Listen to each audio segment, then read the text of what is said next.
The process of education involves setting broad outcomes and specific targets to be achieved by the end of the teaching learning procedure. Goals encapsulate the broad outcomes, typically realized in the long term and are multidimensional, while objectives are precise, specific behaviors expected to be achieved in the short term and are one-dimensional. Educational objectives serve to identify the intended outcomes of an education process and guide the design of the curriculum. Instructional objectives specify the teaching activities and resources needed to facilitate learning, whereas learning objectives delineate what the learner will be able to do post-instruction. Writing behavioral objectives involves three key characteristics: performance, condition, and criterion. The ABCD rule, audience, behavior, condition, and degree, provides a framework for formulating objectives.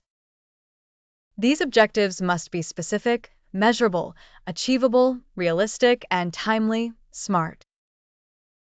Common pitfalls in writing objectives include focusing on what the instructor will do instead of the learner, combining multiple expected behaviors in one objective, failing to identify all necessary components, and cluttering objectives with unnecessary details.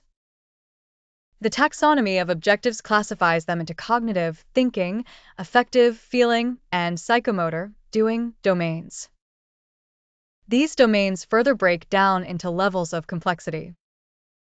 For example, cognitive levels range from knowledge to evaluation, covering comprehension, application, analysis, and synthesis in between. In the affective domain, levels range from receiving to characterization, involving activities such as valuing and organization. The psychomotor domain ranges from perception to origination, including set, guided response, mechanism, complex overt response, and adaptation. This taxonomy helps educators in devising a comprehensive education plan that addresses different types of learning outcomes. Developing a teaching plan requires clarity in purpose, an overarching goal, a list of objectives, a content outline, instructional methods, allocated teaching time, instructional resources, and a method to evaluate learning.